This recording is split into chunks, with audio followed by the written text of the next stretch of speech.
ابو الاغرام اصحى معايا، اصحى معايا يا ابو الاغرام، عشان ابو الطموح مش ساكت. ابو الطموح يا ابو الاغرام بينخور من تحت لتحت كده، وعاوز ابو الاغرام يقع. ليه بقى؟ ما ابو الطموح ما صدق ان هو يطلع في المنافسه، ما صدق. ما هو هيطلع في المنافسه ازاي وهيوصل نادي بيراميدز للمنافسه والكلام ده كله غير لما الاهلي والزمالك يقعوا؟ فهو هيبقى بطل بقى الليله دي كلها. فهيوقعهم ازاي؟ لما يقعد يسحب منهم اللعيبه واحد ورا التاني. عملها مع الاهلي ودلوقتي بيكررها وبيعملها مع مين؟ مع ابو الاغرام. فاصحى معايا، عشان اللي عمل الحوار ده واللي فجر المفاجاه دي كابتن احمد حسن يا برنس. تمام؟ مع الحوار ده كابتن كريم حسن شحاته يعمل موضوع تاني وبيقول لك على مسؤوليتي، هو جاي في يناير وهقول لك هو مين دلوقتي. ولكن يا برنس ما تنساش اللايك بتاعك وتصلي على سيدنا محمد عندك في التلات. ولو انت مش متابعنا يا برنس يا ريت تتابعنا يا جدعان، يعني ناقصين 25,000 كده ونوصل على الفيسبوك ل 200,000 متابع. يا ريت يا اخواتي نوصل ل 200,000 قبل نهايه السنه. فباذن الله لو انت مش متابعنا تابعنا يا برنس، مش هتخسر اي حاجه. بص بقى، نادي الزمالك كلنا عارفين ان اولوياته هي قصه تجديد زيزو، وكل الناس عارفه ان نادي الزمالك عاوز يجدد زيزو اللي هو بيجدده كل 3 ايام، ده تحس له هو علاج ده. تمام؟ ولكن كابتن احمد حسن رفع على صفحته، بص بقى كاتب لك ايه، قال لك خاص هناك الاتصالات شفافيه ما بين بعض الوسطاء وزيزو لانتقاله الى بيراميدز في فتره الانتقالات القادمه. طب بيراميدز بيعمل ليه كده؟ هتقول لي يا عم زيزو لا، هقول لك يا باشا ده عملوها مع رمضان، عملوها مع رمضان صبحي ابن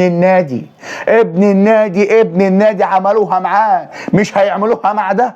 فاصحى معايا للكلام، اصحى معايا للكلام ده، عملوها مع ابن النادي اللي متربي في النادي، خدوه كده. فاحنا نصحى للكلام. هل بيراميدز عنده المقدره ان هو يدي لزيزو 100 مليون؟ ما عنده المقدره ان هو يدي له 200 مليون عادي. الناس دي عنده بحر فلوس، هم عندهم ان هم يدفعوا فلوس قد كده من اجل ان الاهلي والزمالك يضربوا غطس، وهو يركب بقى على الساحه، يكسب دوري، يكسب كاس، يلم له بقى شويه بطولات. ما هو ماشي، ما طول ما الاهلي والزمالك الاثنين واقفين هو مش هيبقى الثالث، يعني هيبقى الثالث. يعني في السنتين اللي الاهلي كان واقع فيهم الزمالك كان بطل الدوري، اللي فاتوا السنتين اللي الزمالك وقع فيهم الاهلي بقى بطل الدوري. هو بيوصل معاك للمراحل يعني لاخر مرحله في الدوري ان هو بيكون بينافس والكلام ده كله، بس ما بيعرفش يكسب بطوله. فهو دلوقتي بيستخدم استراتيجيه ان هو يوقع. انا هقعد بقى اخش امخور اشوف اللعيبه اللي ناقصها عقود، اللي عقدها بيخلص. طب انت بتاخد كام؟ 20؟ تعالى قد وانا اديك 50، تعالى قد وانا اديك 70. فبيدور على النجوم الفرقه بتاعتك، فاحنا نصحى للكلام.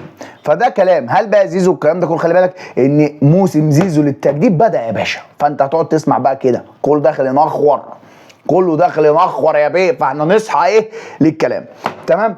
كابتن كريم حسن شحاته قال لك على مسؤوليتي بن شرقي في الزمالك في يناير.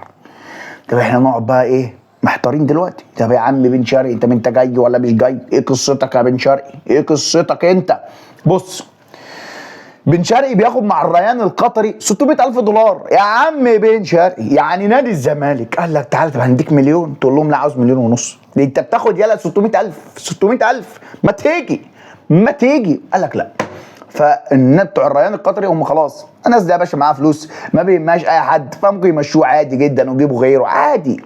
فموضوع ان بن شرقي ان هو يجي نادي الزمالك، ده بن شرقي ما راحش منتخب المغرب غير من الزمالك. فاصحى معايا يا بن شرقي، اصحى معايا يا بن شرقي، فاصحى معايا. فقصه ان بن شرقي ان هو يجي نادي الزمالك فدي هتبقى اضافه قويه جدا جدا جدا. وخلي بالك الناس شغاله والناس مسؤوله على موضوع بن شرقي. ملف بن شرقي ده ملف جامد ولازم الاداره تخش تحسم فيه، ملف قوي جدا.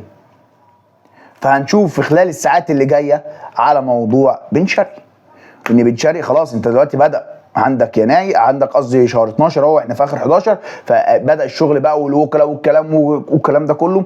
فهيبدا يا برنس في خلال الشهر ده ان نادي الزمالك عاوز يدخل 1 يناير 2 يناير يبقى يا باشا مقيد صفقاته، ويكونوا بيلعبوا معاه. النادي الزمالك مش هيستنى، هو جوميز بيتكلم وقصه المدافع واللعيب رقم 6 والكلام ده، النادي الزمالك شغال على الموضوع ده. تمام. هتقول لي ايجاريا والكلام ده كله، اقول لك ايجاريا مطروح والكلام ده كله، نادي الزمالك خلص معاه والكلام ده كله. بس موضوع بن شرقي غير. يعني انت دلوقتي هتيجي تحط ايجاريا ولا بن شرقي، بن شرقي يكسب. خلص الكلام، سلام.